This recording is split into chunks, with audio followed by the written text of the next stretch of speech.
खासकर जो जमीन पर जुड़े हुए जो अनुसूचित जाति के लोग, अनुसूचित जनजाति के लोग, पिछड़ा वर्ग के लोग, ऑल इंडिया अम्बेडकर महासभा इस देश का पहला जनसंगठन है जिसके 18 प्रदेशों के अंदर प्रतिनिधि हैं। जब सिंबल लगाया गया, सिंबल का मतलब ये होता है रही है राकेश बहादुर ने अपने साथियों के साथ हमेशा उसका विरोध करा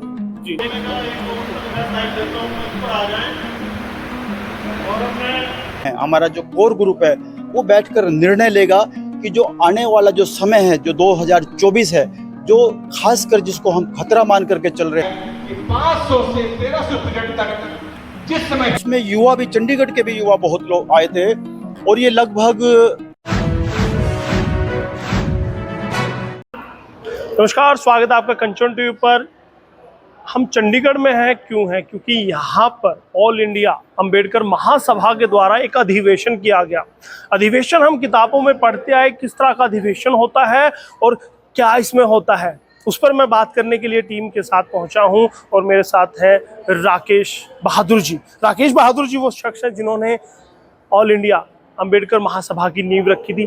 बहुत बहुत स्वागत है आपका। धन्यवाद। बहादुर जी, अंबेडकर महासभा आखिर है क्या? दर्शक जानना चाहेंगे क्या क्या ये संगठन है, किस लिए बनाया गया, कब बनाया गया और क्या क्या कार्य करता है? ऑल इंडिया अम्बेडकर महासभा इस देश का पहला जनसंगठन है जिसके 18 प्रदेशों के अंदर प्रतिनिधि हैं।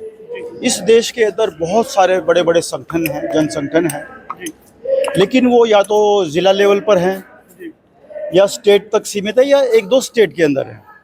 लेकिन आज मुझे फ़ख्र है कि आज ऑल इंडिया अम्बेडकर महासभा के जो जाबाज सिपाही हैं, जिन्होंने ज़मीन पर काम किया है, जैसे हमारे राष्ट्रीय महासचिव अमरीक सिंह बंगड़ जी, हरप्रीत सिंह छिब्बर जी जो सेक्रेटरी जनरल हैं पंजाब के, रीना वाल्मीकि जी और बहुत सारे हमारे साथी छोटू आदिवासी जो ज़मीन पर काम करने वाले हैं।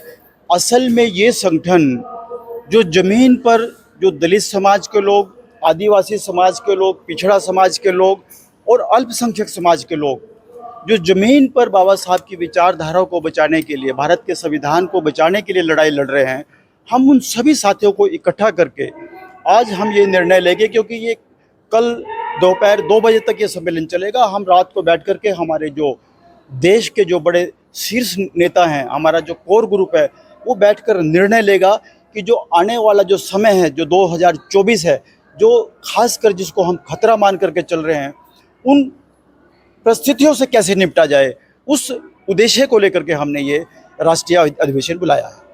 2017 में आपने शुरुआत की, कितना कामयाब अभी तक के संगठन हो पाया है, कितनी आप मेहनत कर पाए हैं, वो भी जानना चाहूँगा। जैसा कि मैंने बताया कि 2017 से हमने ये शुरू करा था, तो उसका ये असर रहा कि हमने इससे पहले एक बहुत बड़ा संगठन, जन संगठन है हमारा, हमने जो कार्यक्रम पंचकुला में करा था जी, तो उसके अंदर हमने देश के जितनी भी बड़ी राजनीतिक पार्टियां हैं उनके मुखियाओं को बुलाया था। भाजपा के वरुण गांधी जी आए थे और RLJD के हमारे जो अमित झा हैं, वो जो उनके राष्ट्रीय प्रवक्ता हैं, बड़े बड़े चेहरे, हाँ जी, और इवन के जो मुसलमानों के जो सबसे बड़े नेता है महमूद मदनी साहब, वो भी उस कार्यक्रम में आए थे। हमारा मकसद सिर्फ यही था कि हम बाबा साहब को, लोग जितने भी हमारे बाबा साहब के नाम से जो संगठन हैं, वो ये सीमित कर देते हैं बाबा साहब के विजन को, बाबा साहब के दर्शन को, कि ये बाबा साहब का संविधान और बाबा साहब केवल शेड्यूल कास्ट के ही थे, अनुसूचित जाति के ही थे या अनुसूचित जनजाति के थे। हम ये बताना चाहते हैं कि उन्होंने जो संविधान लिखा वो पूरे देश के लिए लिखा, पूरे देश के लोगों के लिए लिखा।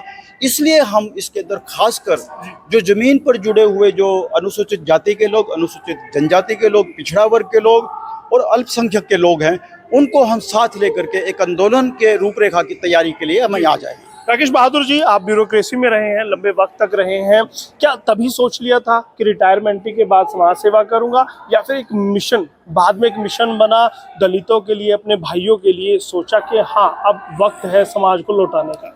अभी अगर आपने किसी एक हमारे साथी ने जो बात करी थी, वो ये उन्होंने ये कहा था कि राकेश बहादुर जी जब सर्विस में थे हम तब भी लड़ाई लड़ते रहे। मैं सरकार के खिलाफ लड़ता रहा, क्योंकि जब जब कोई भी डिसीजन अनकॉन्स्टिट्यूशनल अगर सरकार ने लिया, चाहे वो केंद्र की सरकार रही है, हरियाणा की सरकार रही है, राकेश बहादुर ने अपने साथियों के साथ हमेशा उसका विरोध करा। जी जी जी। उम्मीद की जा सकती है कि महासभा भला करेगी और तीव्रता से काम करेगी। युवाओं की संख्या ज़्यादा नहीं है, युवाओं को और ज़्यादा जोड़ा जाएगा।